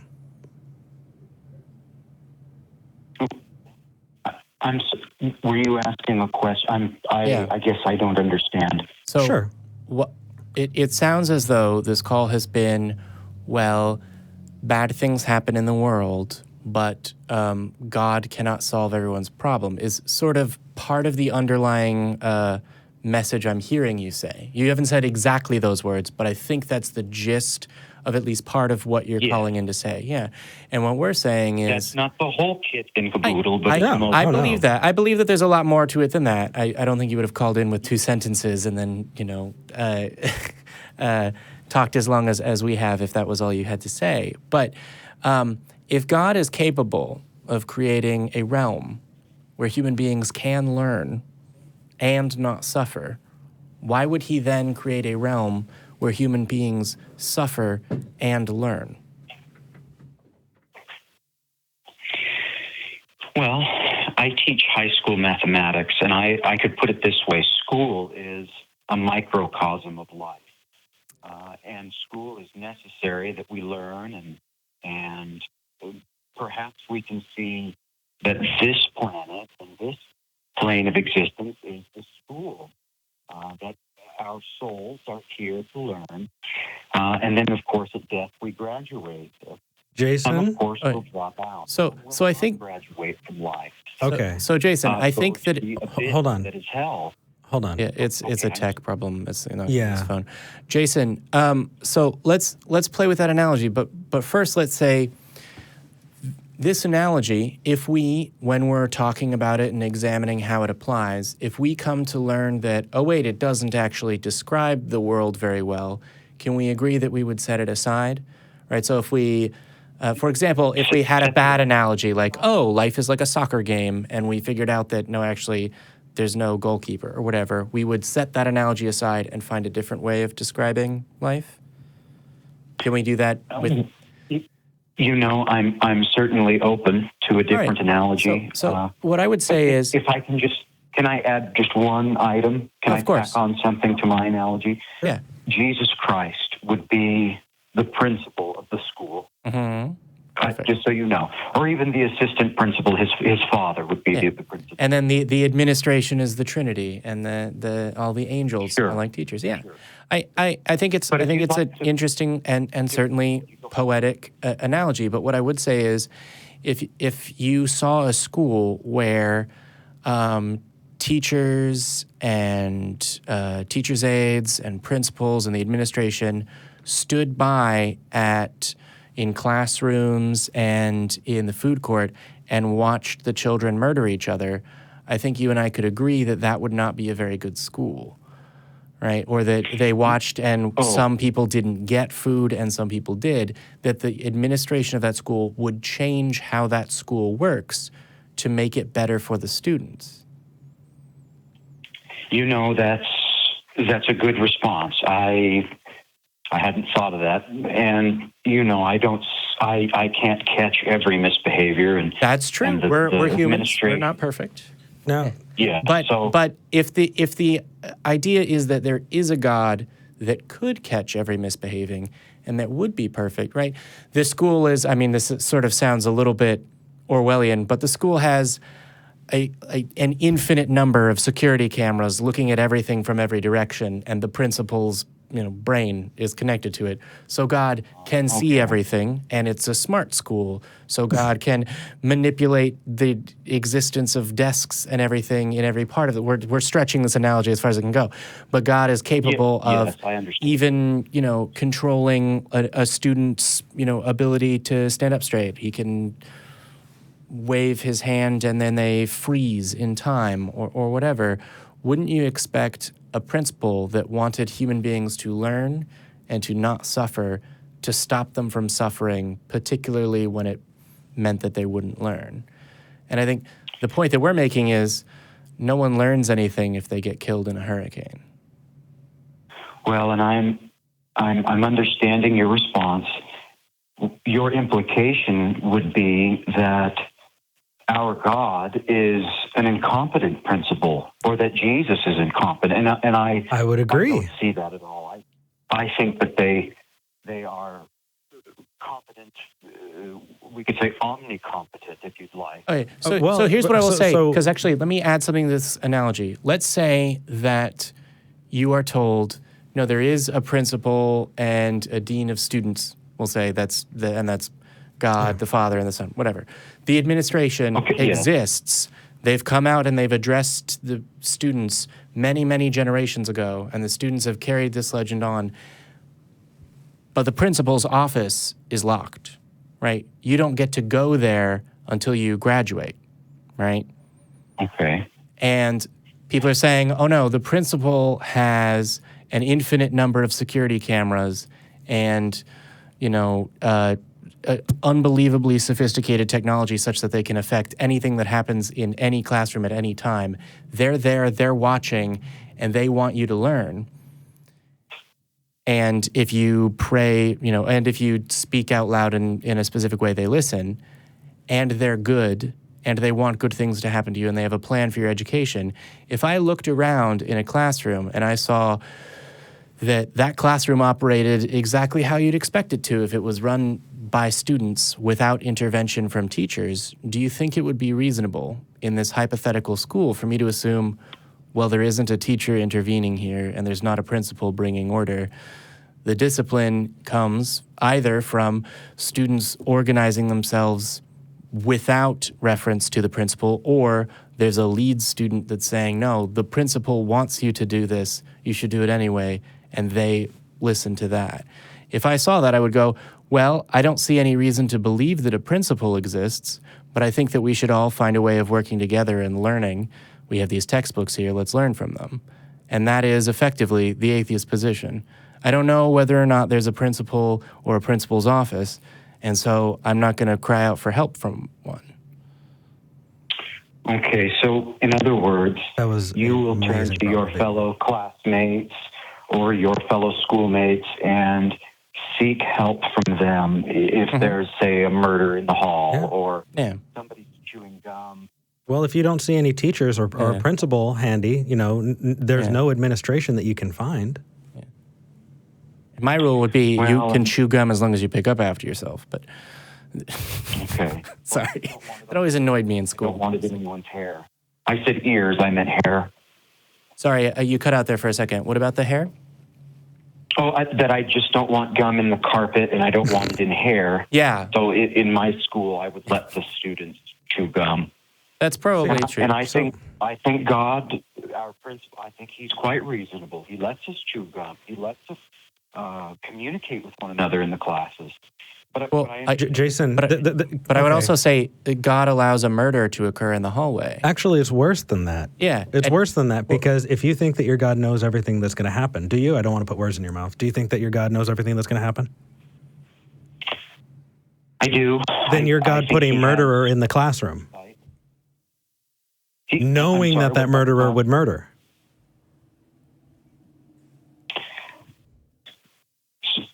Well, he has an all-seeing eye and infinite foreknowledge. Of course he would be able to see. Oh, yeah, and of course, if you think that every student is there because the principal chose them, then you know that God is absolutely responsible for the terror and horror that would happen, right? That's why I think that Jamie's example is absolutely perfect, because it's far more likely that there's not a principal than that there's some megalomaniac who's watching and recreating Lord of the Flies every day. It's just a whole lot less likely. The world's not that And Jason, bad. I've got to tell you, man, you need to give yourself more credit. Yeah. The fact that you would reach out and stop a student from injuring another makes you better than your God. The fact that you would feed your child, your child when they cried out, makes you better than your God. The fact that you would take them to a hospital makes you better than your God. Yeah, you intervene to help other people more than God evidently does. Well, you feed people that God didn't. You help people that God didn't. You would heal people that God hasn't. Well, I think I was going to say I'm a proponent of science. I think God has given us the sciences. Of course you do. If your God existed, your God would have created everything, right? Yeah, including the diseases we study. Sure. Your God is saddled with all of that. I'm glad to hear that you're a proponent of science. I think we can agree on that as a good thing. The students should learn. And I think we are. Sorry? I won't come to Rob's defense, because I think quite a few people indulge in self-abuse, Christians and Catholics and many others. Yeah. Oh my gosh, are we going back to masturbation? You know what? It just crops up in the minds of the people often. What I will say is, ever. I can say I agree with you and I hope I'm not reading into your meaning here, if you're saying it is a part of human nature to... Well, it is, and I think it's sinful, but for me to tell you that I've never indulged would be a lie. I think Rob himself masturbates. I think that's highly likely. Every other day. Yeah, and if he calls it self-abuse, I'd say he needs to practice more and probably try and... we could call it something else. But either way, if that God existed, he gave you all the tools to do it and the motivation to. So again, that would just kind of make that God a jerk. But again, we're Appreciate talking you about taking my call. yeah, Yeah, and it's an call it interesting in. problem of evil, Yeah. and that is what it is. Just It's the one- problem of evil. I'm sorry, we were all talking at once. I apologize. No, you're I fine. talked over you too. You go ahead, and then and then we can wrap up this call. I said that I needed to go, but I okay. appreciate that both of you gentlemen took my call, that you allowed me to reach out and express my ideas. And it's okay if we are at an impasse and if we don't agree. I'm almost certain you boys are familiar with the comedy of George Carlin. Oh, yeah. Atheist, and, probably not my favorite comic because he was so profane, but in defense of masturbation, it's my understanding that George Carlin said if God did not want us to masturbate, he wouldn't have allowed our arms to reach that part of the anatomy. Yep, Yeah. we'd all be T-Rexes. And you'll have to look up the quote. That was a paraphrase. That wasn't verbatim. I love it. All right, Jason, thank you for but calling in, buddy. Thank you, and feel free to call back as well. I think we had a good discussion. We'd be able to have a Yeah. one. And I'm here to listen. I'm here to express myself, share Yeah. my testimony of the everlasting blood of the Lord. That's So gross. I'm. The blood part is gross. So again, thank you for taking my call. Yeah, Absolutely. Thank you for calling in. I'm just going to end this conversation out by saying, Jason, I think that there are consequences to these discussions, and I really don't think that everyone's opinion is equal, right? Because I think that if you're telling somebody that they can't touch themselves, or you're saying that, you're just going through the test right now, you don't graduate until you die, then you run the risk of people not being able to tell the people that they love them before they pass, because you'll just get the chance to see them again. And Jason, I'm going to leave you with a quote. Neil's in our live chat. Gave a quote, and it is, "Religion was invented when the first con man met the first fool." That was by Mark Twain. Oh, yes. That was by Mark Twain. It's attributed to Mark Twain. Yep. Feet of God. Thank you. Anyway, take care. I actually would like to respond to that quote. Nope. No, I know. I know. But there's this idea that, it must have been started as a con. Like, no. Have you ever just... You don't have to go to children. You don't have to go to people that don't... You can just talk to other adults and just see superstitions form. It's either UT or Southwestern. It's one of the colleges that I went to. There's a superstition that if on your way to take a test you see a squirrel, that's good luck. Okay. That's not based on anything old. That's human minds now in our super educated. Sorry, I bump into this. Oh, the ancient people, think so much differently than we do. No, you've got the same monkey brain that they had, and you're not being aware of it makes it much more dangerous for you to think about things. We are aware of it. Shaking. We're not outside of it. Stephen Brewer donated $20 and said, "If you call it self-abuse, you probably need to practice more." Yeah. Thank you, Stephen. That's All true. right. Well, Shane hey, your in kink is not my California. kink, but your kink is okay. So No, but if you're... anyway, Shane in California. You're live with Eric and Jamie. Hello. Hey! First of all, great show. Thank you guys for Thanks. all that you do on air. It was awesome to watch. And just want to preface this by saying I haven't watched too much of Talk Heathen because I honestly did not know this show existed until about a month ago. Oh, cool. Like and subscribe. Yeah, and I will for sure be doing that. The thing I wanted to talk about was going about normalizing atheism, particularly in the United States. I myself have a little atheist grouping out where I live, out in the Coachella Valley. It's a largely Catholic area, and I find that a lot of areas that have similar mindsets are very hostile to people who either are in religious outgroups or simply don't buy into the claims. And along with that, I had a couple of little anecdotes from my time running this little grouping, because we've been running it basically out of our high school campus. Oh, nice. Obviously, we don't really have too much space to operate or too many resources. But, we've been running a little club, and we went from 3 people to around 12. Nice. That's a good group. 300% Yeah, increase? it's about the total atheist population of my town, I should imagine. Wow. But it's been really fun. But we've also had some pretty interesting things. A lot of people have walked out of the room we're in with their ears or eyes covered, or That's some in literal some other way. Like, What the hell are you doing in that group? That's actually a really good question. What are you doing? actually, nothing major. We have discussions about theology. Sometimes we'll have in some of our friends that think differently to talk over stuff with us and have reasoned evaluations of what we think. And other times it's stuff that's like explaining terms or going over philosophical propositions and stuff like that. We try not to get into like insulting anyone or doing anything like that. I mean, because that's obviously the last thing we would ever want to do. That's not an attractive thing for anyone to do, and it's kind of a waste of time to just go around assuaging people's beliefs with no good reason. Sure. So we basically try to put it together as a group that represents atheism in the Valley, because representation is very limited. And we're trying to show people that, hey, we're here and we're not bad people just for disbelieving.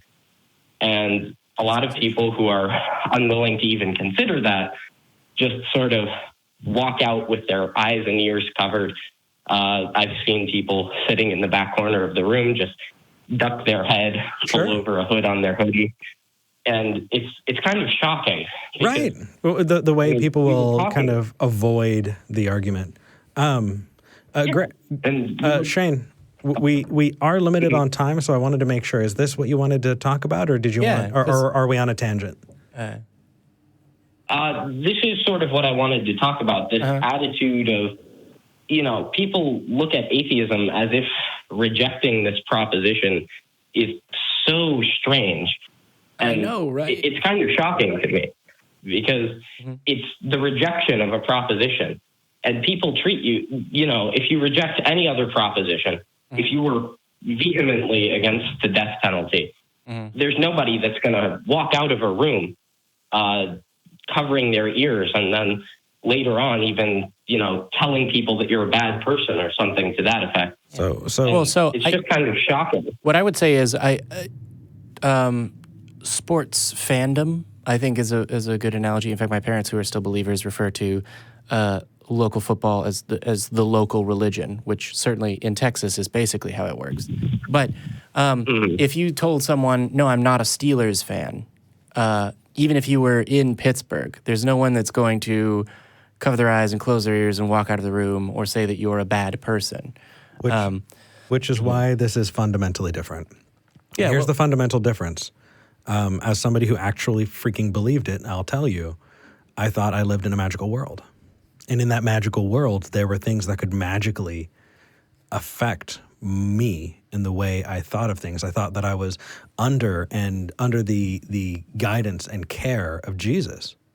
I thought that being protected in that way meant that I needed to make sure that I wasn't opening myself up to evil, right? I mean, the reason someone like that would close their eyes and cover their ears is because they actually think that evil is going to impact them, or it's actually going to hurt them or warp their mind away from God. I mean, religion generally has these kinds of things as stopgaps to try and kind of hop in and prevent that critical thinking.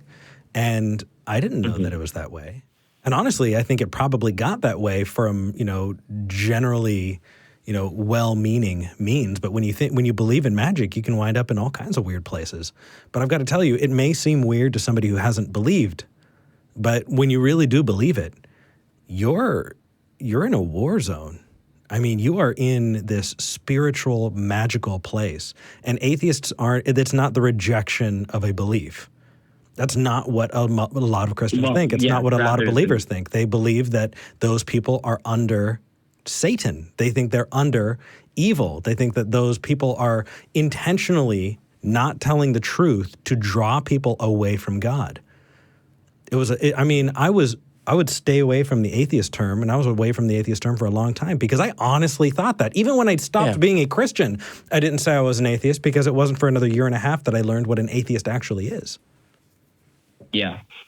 So it's been quite an experience because I used to be a Catholic, but I was never really super into it. I read the Bible, and because I was really young, I didn't really think much of it because I wasn't reading it very critically. I was just being fed whatever I was being told and thinking, oh, well, okay, I'm probably just reading something wrong because I'm just too little to understand it. And then when I was exposed to critical thinking, really the thing that knocked me out of it was being put into a public school, because I went to a private Catholic school for most of my time before high school. And when I got exposed to really what life is like in a secular environment, even where people are religious, but still the environment in general has a secular ambiance to it, I found out that it's a world I'd much rather live in. And instead of, trying to repudiate people who were thinking differently than I was, I started to actually hear them out and listen to their claims. Which is the better approach. Absolutely. Hey, Shane, I appreciate you sharing.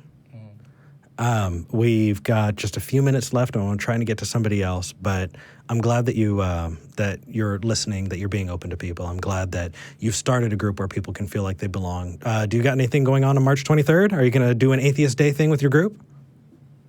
I should hope I can. Get those green circles going. Yeah. Reach out to Atheist Republic so you're listed. But take care, buddy. Okay. Thank you. Bye. Thank you. And all right. That is, or are you you want to sneak one more. Gray in Alabama. I'm going to try and be as quick as I can. Gray. Nope. Okay. Kevin in California. Kevin. Hopefully we didn't just interrupt his self-abuse. Good afternoon. Hey, so we only have a few minutes left. Sorry, we tried to get through as quickly as we could. What would you like to talk about? Certainly. I am a confused atheist, semi-theist.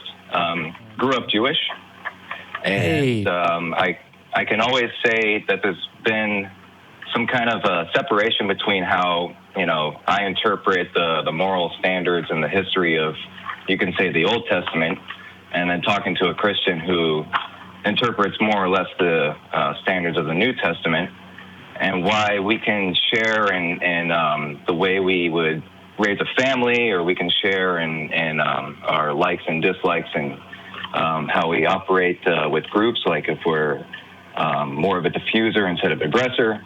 But then we can't share in our understanding of religion and that theism, that passion that empowers us as a human. And growing up, I kind of lost my passion for Judaism, and yet I still feel that semi-spirituality, I guess you can say. And it's difficult to pick that out when I'm talking to another person about it. Sure. Do you guys have any suggestions in what would maybe help them step away from the feeling that they have to stick to that church idea and not develop their own individual idea?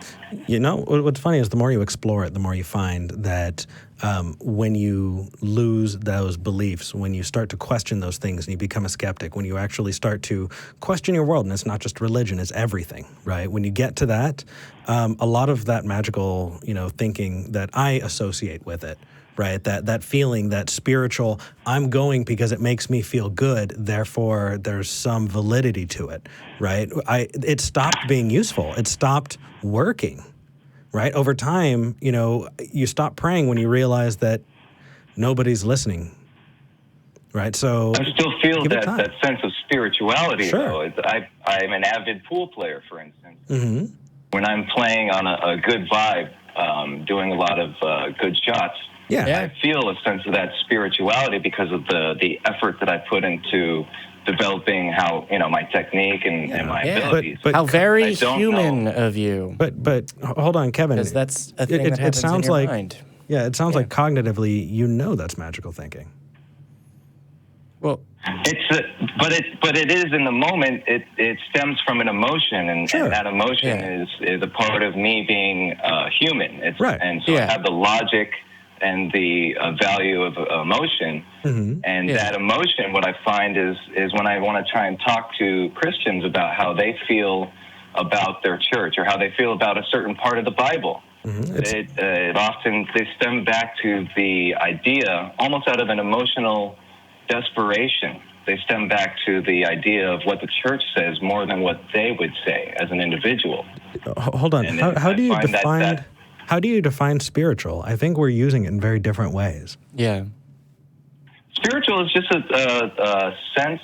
He's using it the way I use it. Of an outside vibe that you might be affiliating with, or is pushing you back. What's a vibe? Either pulling or pushing. Wait, so that's an interpretation. It's an interpretation of what you think is going on. Like for me, I would say that if I were to go to a pool table one night and then go to another, I might be really crappy one night, and then the next day I'm really good. And I can understand that vibe is just different. Okay, so I can't assume it. I can't predict it. So do you think that is a thing? So, for example, luck exists as a concept. Oh, wow, I went and I played roulette with my friends and I was very lucky.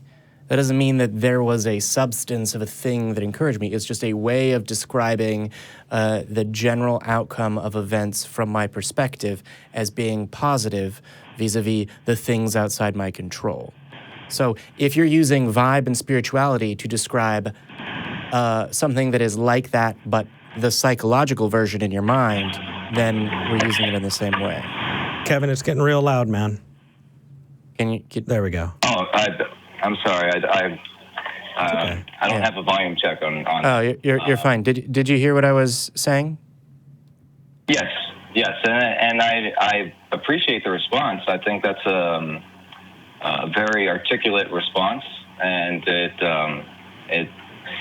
The only other example I would be able to share with a different sense of vibe is if I was going to a strip mall to look for some food, and I walked into the wrong restaurant, and I'm looking for Mexican food, but all I see on the menu is like sushi and all that. So I would get a certain vibe, a feeling. Do you think even though I am analyzing the whole situation, I feel a certain way about it, and that might make me hesitate, or it might make me actually go up to the person and make an order, even though I was there for Mexican food in the first place. Yeah. So do you think that these feelings are happening outside of your brain? Like, vibe? I was born with it as a human. Okay, perfect. Then so to be clear, we're on the same page. Yeah. Eric, when he hears the word spiritual or vibe, rightly so, associates it with magic, basically. I was growing up because that's usually how it's used. In my family. I was growing up with a lot of holistics in my family. My grandfather even acted as a healer, even though we were born and raised and went to synagogue. Sure. So I understand. I'm empathetic of that. I understand it. I don't exactly participate with it. That's because good. I don't have the evidence for it to work for me. Definitely vaccinate your kids. That is the approach that we support. So, Kevin, we're actually coming up on the end of our show, so I think we're going to have to hop off. I don't think we got to sort of the meat of what you wanted to talk about necessarily.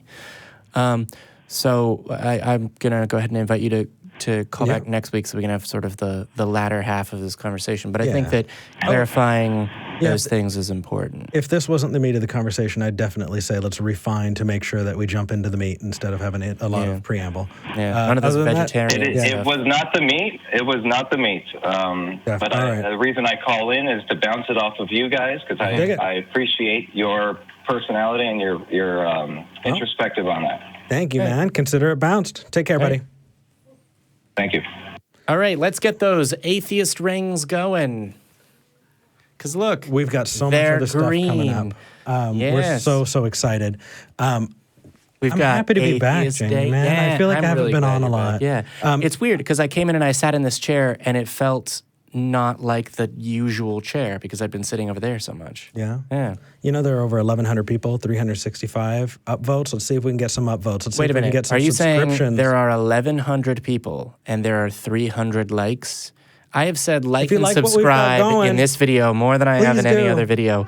And subscribe. Well, I'm just going to stop talking now. Is that subscriptions what matter. you want? Is I that really, what you really want from appreciate me? it. Oh just gosh. hit the just See, I wouldn't hit the subscribe button. from that. It's a click. Anyway. Just whatever. Eric will take his shirt off again if we get to 1,000 No, if we get to Hold on. 1,000 likes before our producer takes it off. Bullshit. He will take No. off his shirt. And I will show that I'm not wearing pants. So let's hurry up and finish this. Oh God, it went up by 100. All right, love rings are up. Yeah. Love rings are up. So if you don't believe, this is where you have community. This is where you belong. This is where and we're so happy that you're here. Community. And for trying those to rush of you through who it. do believe, Now he's trying to rush through it.